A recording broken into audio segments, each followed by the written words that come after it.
Apa hukum mancing kolam ikan? Siapa yang dapat ikan besar juara. Hasil uang dapat itu halal atau tak halal? 100 peserta mancing bayar 1 juta, berarti terkumpul duit 100 juta. Siapa yang dapat ikan mas 1 kilo dapat 10 juta. Siapa yang dapat ikan mas setengah kilo dapat 5 juta. Siapa yang dapat ikan mas 1 on dapat 1 juta. Duit terkumpul 100, yang dikeluarkan 10 tambah 5 tambah 1 cuma 16. Berarti uang yang tersisa tinggal ada 84 juta. Potong sewa kolam 4, 80 juta hilang. Siapa yang ngambil? Panitia. Judi terselubung, judi pancing ikan, judi lapangan futsal, judi sepak bola, itu semuanya judi. Oleh sebab itu maka jangan ikut judi. Kecuali tak ada kumpul duit.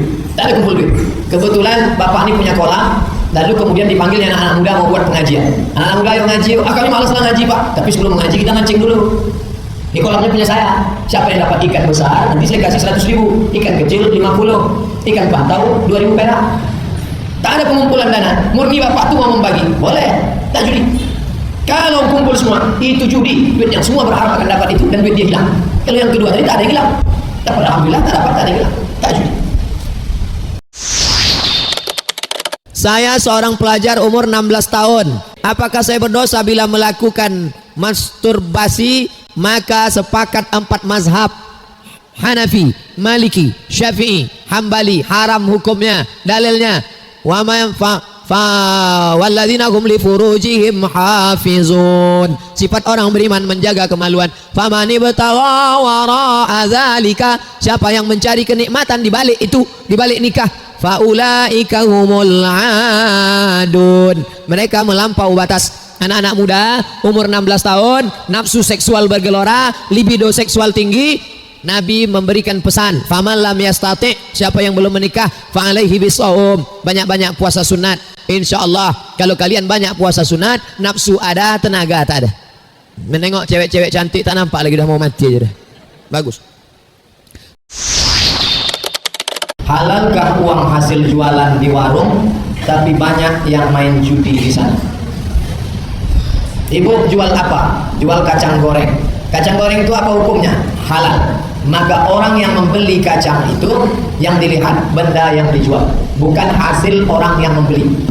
Yang jadi masalah, kenapa dia tetap bertahan tinggal di tempat maksiat? Bedakan antara jual belinya dengan sikap kenapa bertahan di tempat maksiat. Padahal dalam Islam diajarkan man ra'a minkum mungkaran, siapa yang menengok kemungkaran falyughayyirhu biyadihi. Roba dengan tangan. Tak sanggup dengan tangan Pak Ustaz, saya pun tukang jualan. Dengan lidah. Dengan lidah pun saya tak sanggup, saya cuma jualan di situ. Pindah cari tempat yang lain. Kita rezeki ini mau yang dicari itu barokah. Tak ada berkahnya. Bolehkah saya sholat hajat untuk tetangga yang sering menghakimi saya? Ini tak betul. Karena orang yang menzalimi Nabi Muhammad sallallahu alaihi wasallam, tak pernah Nabi sholat 2 rakaat, ya Allah matikan dia, sakitkan dia. Kalau bisa jangan langsung mati, buat dia stroke 6 bulan. Tak ada. Sebelum tidur malam engkau sholat sunat, maafkan, mintakan maaf kepada orang semua. Itulah yang dikatakan Nabi. Ada orang masuk masjid menetes bekas air wudhu di janggutnya, kata Nabi kalau kalian mau melihat penghuni surga, itulah dia orangnya. Kenapa? Ternyata sahabat datang ke rumahnya 3 hari 3 malam menginap, tak ada apa-apa, orangnya biasa-biasa saja. Setelah ditanya, apa kelebihan engkau? Karena aku tak pernah menyimpan dendam sampai besok pagi. Sedangkan kita menyimpan dendam sampai 7 keturunan. Saya seorang suami, dapat warisan dari orang tua saya. Namun warisan itu saya berikan kepada adik saya. Seorang suami dapat warisan, diberikannya warisan itu kepada adik.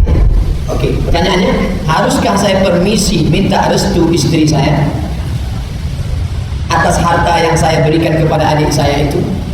Ibu punya 5 hak terhadap suami. Ibu ada 5 hak pada suami. Suami punya 5 kewajiban pada ibu. Pertama, makan. Kedua, pakaian. Ketiga, tempat tinggal. Keempat, pendidikan. Kelima, perhatian. Satu-satunya harta dia, inilah sawit yang 2 hektar yang dikasih ayahnya itu. Bini tak dikasih makan, tak kasih pakaian, tak kasih tempat tinggal. Diberikannya sawit 2 hektar itu ke adik dia. Zalim, istri mesti tahu. Kalau begitu kasusnya, istri mesti tahu. Tapi dia kaya. Istri dikasihnya makan 10 juta sebulan. dikasihnya pula pakaian sutra mahal, dibelikannya kendaraan, rumah, diberikannya pendidikan, perhatian, lalu ini diberikannya kepada adiknya, tak mengganggu hak istrinya, tak semua lapor, sikit-sikit lapor, sikit lapor. Itu ikatan suami takut bini. Contoh 2 kasus, tengok suami ibu termasuk golongan yang mana? Mana rasanya jadi orang terkenal Pak Ustadz? Makan di rumah makan payah, di orang asik nak berfoto selfie. Ke mall tak bisa, karena di mall ada sebab itu maka menjadi terkenal itu musibah. Oleh sebab itu janganlah menjadi orang yang terkenal, cukup menjadi orang yang berilmu saja. Kenapa banyak tertawa mematikan hati? Kasratul dhahik tumitul qulub. Banyak tertawa mematikan hati. Kenapa? Karena setan masuk dalam banyak tawa. Makanya saya tak pernah ceramah ketawa. Pernah saya ketawa ceramah? Tak pernah. Saya bercakap orang ketawa. Jadi yang salah itu yang ketawa lah. Oleh sebab itu falyadhaku qalila, sedikit tertawa, wal yabku katsira, banyak-banyaklah menangis, meratapi muhasabah diri. Hasibu anfusakum qabla an tuhasabu. Ada seorang ayah 20 tahun meninggalkan anak, tak mau tahu tentang kehidupan anak. Apakah ayah tersebut termasuk anak ayah durhaka? Dan kemana kelak di akhirat pembalasan Allah? Ittaquz zulma, jangan kau buat zalim aniaya, fa inna zulma zulumatun, kezaliman akan menjadi kegelapan pada hari kiamat. Anak-anak ini punya 5 hak. Pertama, kasih makan.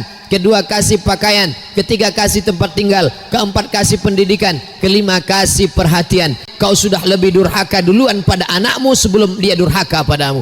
Mudah-mudahan kita tak menjadi orang tua yang durhaka. Apa penyebab orang terkena penyakit ain? Karena tidak mengembalikan kepada Allah. Kalau ada orang memuji, oh anaknya cantik ya, alhamdulillah, bagus ya, subhanallah, oh hebat tadi Pak Ustaz tabligh akbarnya ya, masya Allah, tabarakallah. Balikkan kepada Allah. Kalau tidak dibalikkan kepada Allah, balik kepada diri sendiri, datang ujub, datang takbur, disitulah pintu setan masuk.